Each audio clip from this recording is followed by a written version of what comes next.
Kasus suspek hepatitis akut di Jakarta mencapai 21 kasus dengan jumlah kematian 4 anak. Saat ini Dinas Kesehatan DKI telah membentuk tim khusus untuk mempercepat antisipasi penularan hepatitis akut. Kasus hepatitis akut misterius masih menjadi perhatian Kemenkes.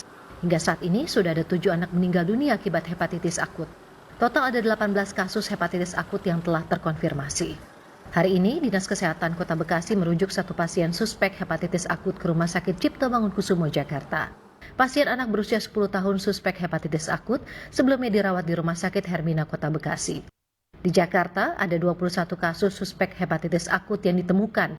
Wakil Gubernur DKI Jakarta, Riza Patria menyebut telah membentuk tim khusus mencegah penularan hepatitis akut. Yang disampaikan kemarin, data sementara ada 21 kasus ya, yang diduga terkait hepatitis akut. Namun demikian ini masih dalam proses penyelidikan epidemiologi. Itu ya. Di Jakarta semua, Pak? Ya, yang 21 itu di Jakarta. Kita akan lihat. Tapi yang korban sudah 3. Kita berharap yang meninggal tidak bertambah lagi. Yang 21 ini sedang dalam proses penanganan. Total laporan kasus hepatitis akut yang ada di Indonesia mencapai 18 kasus. 7 anak meninggal dunia, diantaranya DKI Jakarta 4 kasus kematian, Jawa Timur 1 kasus kematian, Sumatera Barat 1 kasus kematian, dan Kalimantan Timur 1 kasus kematian. Pasca Lebaran, sejumlah sekolah di Jakarta tetap menerapkan pembelajaran tatap muka 100%. Mengantisipasi penyebaran virus hepatitis akut, pihak sekolah memperketat aturan untuk membawa makanan sendiri dan menerapkan kebiasaan hidup sehat. Tim Liputan, Kompas TV. Bagaimana penanganan kasus hepatitis akut dan kebijakan yang harus segera diambil pemerintah untuk menekan penyebaran kasus hepatitis akut pada anak? Saya akan berbincang dengan anggota Komisi 9 DPR, fraksi PAN, Saleh Daulay. Pak Saleh Daulay, selamat malam. Selamat malam, Mbak Sofi. Pak Saleh, apakah sudah ada koordinasi dengan Kementerian Kesehatan spesifik soal hepatitis akut ini, Pak?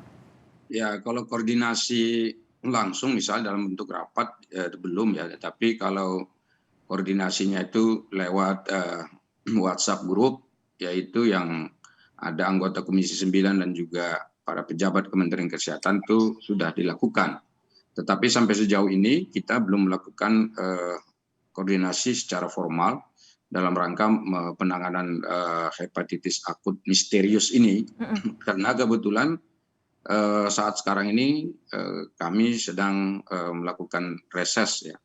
Dan insya Allah tanggal 16 yang akan datang sebentar lagi kita akan masuk lagi, dan saya kira ini akan menjadi prioritas utama Komisi 9 untuk menelusuri langkah-langkah yang akan dilakukan oleh pemerintah. Dalam hal ini Kementerian Kesehatan.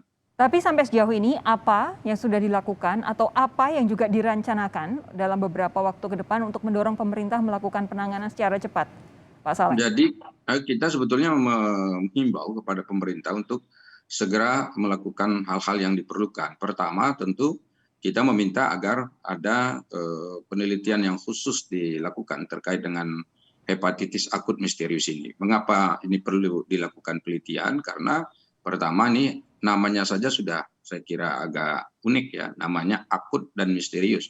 Akut itu maksudnya mungkin berbahaya kan kalau namanya hepatitis akut ya. Kemudian misterius itu artinya belum dikenal, belum diketahui secara khusus ini bagaimana. Dan sesuatu yang berbahaya dalam artian akut seperti ini tentu harus diantisipasi segera. Kemudian yang misterius ya tentu harus dikaji.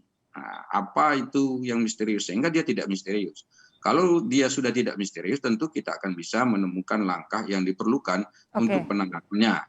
Jadi karena itu ini yang penting. Saya sampai sejauh ini belum mendapatkan definisi yang jelas. Tadi dari berita yang dibacakan sebelum dialog ini itu juga menunjukkan memang ini misterius. Buktinya di DKI katanya 21 tadi menurut Wakil Gubernur. Tetapi di Indonesia baru 18. Ini kan berarti ada data yang berbeda juga ini antara yang di DKI dan yang secara nasional. Ini sendiri jadi semakin misterius dong ya. Data yang ditampilkan ini. Sejauh ini WHO juga memang masih belum bisa memetakan dari mana asalnya, bentuk virusnya seperti apa, sehingga memang masih perlu penelitian lebih lanjut, baik itu dari Indonesia sendiri sebagai salah satu negara yang sudah terjangkit dan juga beberapa negara lainnya secara global. Tapi begini, Pak Saleh, di tengah keterbatasan informasi, di tengah keterbatasan data yang memang saat ini kita semua punya, tidak hanya Indonesia tapi juga dunia, apa kira-kira yang paling membuat teman-teman di DPR khususnya dari Komisi 9 itu paling khawatir mengenai penyebaran hepatitis akut ini? Ya tentu kita khawatir ya, karena ini kan penyakit yang sebetulnya ya sangat mengancam juga gitu, karena ini bisa menghilangkan nyawa dari korban. Dan sudah terbukti kan bahwa sejauh ini sudah ada yang meninggal dunia. Itu yang pertama. Kemudian yang kedua, kita tidak mau lagi misalnya kejadian seperti corona ini. Kita seakan-akan ngekor betul ya ke negara-negara lain, dan bahkan sampai pengadaan vaksin saja kita masih impor dari negara lain. Kalaupun ada yang dibuat di Indonesia, tetapi bentuknya bukan asli buatan kita, tapi masih impor juga biangnya. Dan itu tentu menghabiskan anggaran yang tidak sedikit. Sampai sejauh ini laporan terakhir yang disampaikan kepada kita oleh Kementerian Kesehatan itu mencapai sampai 36 triliun ya untuk beli vaksin saja. Itu belum lagi yang lain-lainnya.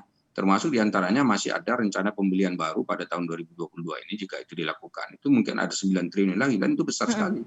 Itu kemudian yang berikutnya, kita kalau bisa ya sebagai negara besar dengan jumlah penduduk keempat terbesar di dunia, kita mesti harus bisa mandiri ya untuk menangani kasus-kasus penyebaran virus seperti ini. Sehingga dengan demikian kita bisa melindungi warga negara kita dengan baik. Dan karena itulah maka tadi kita harus mempelajarinya dulu. Lalu kemudian jangan lupa bahwa penanganan virus seperti hepatitis akut ini sudah semestinya memang bisa ditangani oleh dokter-dokter kita yang ada di seluruh Indonesia. Dan karena itulah maka rumah-rumah sakitnya harus dipersiapkan secara baik, fasilitas kesehatannya juga dipersiapkan, dokternya harus ada. Nah, karena mumpung Pak Saleh Daulay menyinggung soal ini kan di satu sisi memang virusnya masih belum ketahuan, penyebabnya belum ketahuan, lalu bagaimana cara penularannya belum ketahuan, tapi sudah ada anak-anak yang menjadi korban, harus dirawat bahkan meninggal. Berkaca dari apa yang selama ini kita hadapi dengan COVID-19, apa yang menurut Pak Saleh sebagai anggota DPR, Komisi 9 harus dibenahi lebih dulu mengenai sistem kesehatan Indonesia, sehingga setelah babak belur dihajar COVID-19, kita kemudian sudah lebih siap andai ada skenario buruk terkait dengan hepatitis akut ini? Ya, ini kebetulan kan sudah ketahuan ini ada dalam tanda petik ini ancaman baru. Nah, karena itu ya kita tidak boleh kembali lagi seperti pada saat COVID. Pada saat COVID itu sebenarnya kita punya waktu yang cukup untuk melakukan persiapan. Nah, sekarang saya kira ini kan juga belum terlalu katakanlah emergensi karena jumlahnya masih sedikit dibandingkan dengan total penduduk Indonesia. Nah, karena itu perlu dipersiapkan itu tadi. Yang pertama ya fasilitas pelayanan kesehatan kita yang memadai untuk penanganan hepatitis. Saya kira sekarang ini kan kita juga sudah ada hepatitis, tapi tidak akut dan tidak misterius kan gitu. Dan karena itu tentu kurang lebih penanganan yang minimal yang perlu dilakukan ya seperti itu, penanganan hepatitis yang biasa. Karena ada istilah akutnya, maka dilakukanlah penelitian dan kajian yang cepat dan dalam, ya, sehingga kita tahu karakteristiknya. Kemudian yang kedua yang perlu disiapkan adalah sosialisasi terkait dengan penyakit ini. Jadi masyarakat umum harus tahu. Kalau tadi misalnya dikatakan ini harus cuci tangan, kemudian makanannya harus bersih dan seterusnya, saya kira itu pengetahuan dasar yang harus diketahui oleh masyarakat luas. Tetapi tentu pengetahuan yang tentang penyakit ini secara karakteristik yang khusus itu mesti harus ditemukan supaya masyarakat kita bisa mengantisipasi. Katakan misalnya seperti COVID, kemarin kita harus pakai masker, menghindari kerumunan, jaga jarak dan seterusnya, cuci tangan ya, itu sudah dilakukan. Nah, tetapi khusus hepatitis ini tentu mungkin berbeda karena penyakitnya tadi seperti yang disampaikan ini berbeda. Nah, kalau berbeda tentu penanganannya juga berbeda.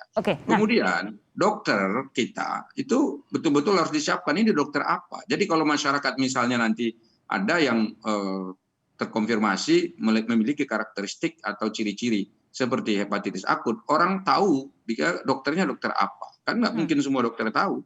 Nah, karena itu tentu kita harus mempersiapkan dokter-dokter itu. Kemudian di rumah sakit mana dan kebetulan nanti penanganannya seperti apa yang paling minimal supaya masyarakat mengerti. Dan Pak Saleh. Pak Saleh, ini kan sejauh ini yang jadi korban dari hepatitis akut ini adalah anak-anak atau mereka yang berusia remaja. Padahal saat ini kondisinya setelah libur Lebaran, PTM, pembelajaran tatap muka itu sudah dimulai lagi, bahkan ada yang 100%. Apa yang menurut Anda harus dilakukan oleh Dinas Kesehatan, Dinas Pendidikan, terkait dengan kemungkinan adanya penularan hepatitis akut ini ketika anak-anak PTM di sekolah?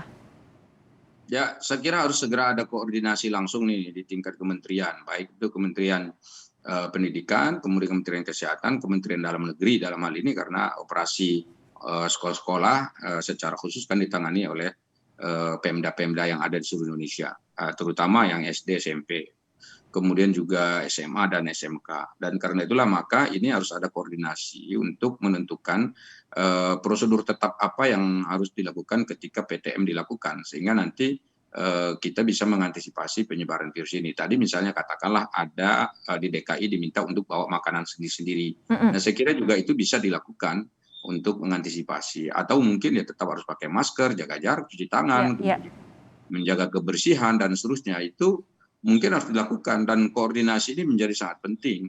Dan saya kira kita juga membutuhkan instansi lain yang lebih mobile, yang lebih cepat geraknya seperti kepolisian untuk ikut juga mensosialisasikan. Karena untuk kasus pelaksanaan vaksin sendiri saya kira kepolisian memiliki kontribusi yang cukup besar, juga TNI dalam rangka meyakinkan masyarakat. Nah, itu juga begitu juga sebaliknya seterusnya dengan Hepatitis ini ya.